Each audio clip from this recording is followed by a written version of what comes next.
There are lots of ways to explore outer space, but there's an inner world as well. So let's explore beyond light and sound and time and space. Join us as we listen in to an experienced innernaut. Get introduced to a new language to describe uncharted, inverted space. We enter through the portal of dreams. Last night, I'm dreaming what essence is about. You come to recognize that you're intertwined with everything, that everything actually has an aliveness about it. And the aliveness that it has about it is an essence that permeates through it. A human being has pulled out of that something that is more set, distinguishable from the intertwined overallness and wholeness and oneness. And we pulled it in two steps. One is through a demeanor where we view ourselves with moods and mannerisms and characteristics like that, emotions. I'm probably not describing it very well. I'm meaning to say that it's kind of subjective. Other words, objective is something that is set and mental and straightforward and black and white and loud in its nature. This is kind of subjective, and this kind of wafts about through things.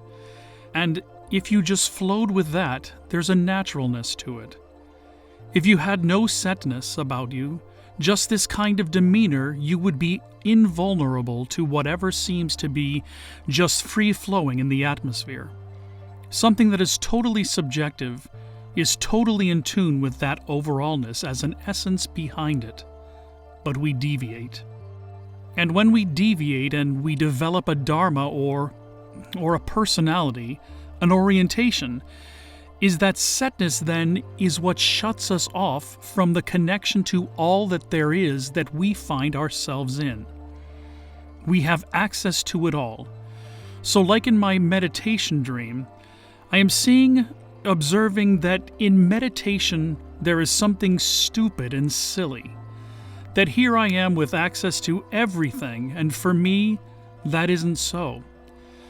I'm restricted in some fashion, and yet it's not meant to be that way. I'm meant it to be intertwined and connected with and have access to all that there is.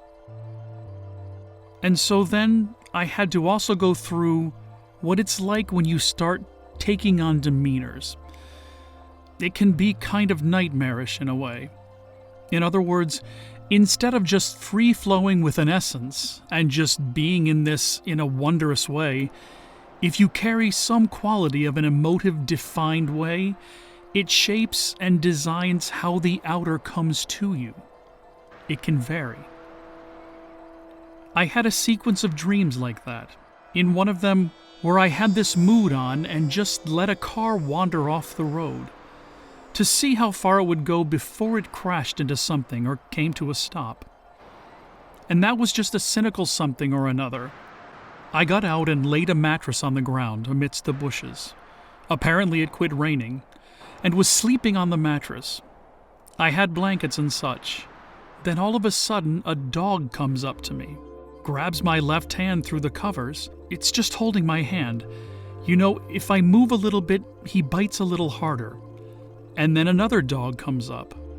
I'm laying on my sides and my hands behind my head, and he reaches under my head, gets a hold of my hand there. Again, if I struggle and move, it will bite a little harder. And then the thought hits me. What if they decide to get bolder and go for the throat? I thought I must have, in driving off into the bramble bushes like I did, I finally came to a halt. I must have driven in some crazy's backyard or something and didn't realize it. And here's his dog. Some wild thought like that. So I forced myself to wake up in my dream. I didn't wake all the way up, I just woke up in the dream. I look around, no dogs now. And it's just, I'm totally isolated. I mean, it's just all walled in, all dark around because it's nighttime and there's nothing visible and I'm in the bushes. And then I can hear. A ways away, a nightclub. Loud music going on, but I'm out of sight, invisible. So I go back to sleep. So that was simple enough. That's just showing me what happens when you carry a demeanor. You know, you set in motion all of this flickering. In the next dream, it was like letting go even more, without any demeanor. Being able to flow more with things, not the type of demeanor that I had in the other dream. Had a certain quality of bluntness about it. And in this dream, it starts off where I'm not sure where I am at, but I seem to come across a bunch of mechanical things that are alive, but they don't seem to have any brain. And I don't want them to all get lost, go every which way, because they're all screwed up that way. So I take the one that's got the least brain of all, and I put it in the lead, and hook them all together, so they all have to flow together. And then I've got them with me, and I come to an area where there's kind of an archaeological park. I take them out, and they can go and explore the ancientness of this park, which they do, and they're close to the ground, and they see stuff that I'd normally not see. I just hope that they don't fall off a cliff or something, because they don't have any brains. They don't have any objective quality to them. They're all subjective open vessels, just drinking it in. And after about a half an hour, I decide I'd better find them. Well, the next thing you know, I end up carrying the blanket folded in half, and within the blanket are all kinds of farm animals, miniaturized but alive. And even though the blanket's folded, it's like they are in their miniature pasture, and there's water there and everything else. I've got the world in my hand, so to speak. And so I go along, and all of a sudden, I find a lush field. So I take the blanket, open it up so they can all go this way and that way, and they do. And then the water, just like it's alive, starts to flow. There's some people there. They didn't have a creek there, and now they're all fascinated by this creek. And one of them jumps into it, and it's like the creek's alive. And it flows, and it's just carrying them downstream. It already is the stream. It's the head of the stream. As it goes, it's not like it has a source or anything. It's just a creek, and it's alive, and it's just moving. It's going away at a high speed, and I wake up. In other words, there's an essence behind everything. You can come to know the intertwinement, and thus the essence that is the aliveness behind the intertwinement. I suppose you know, another word for essence, one big in Christianity, would be the soul. That quality that comes into the body that gives us this other dimension of ourselves, other than our physicality that we fumble with for 80, 90 years.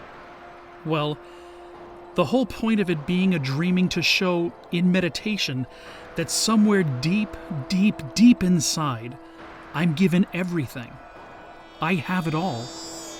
And then showing how I go off and how, before things get set, come demeanors, little moods like that, emotions, whatever you call that, subjective stuff. And then when those biases quit working towards steering things, you basically have the world in your palm. Or in this case, a blanket.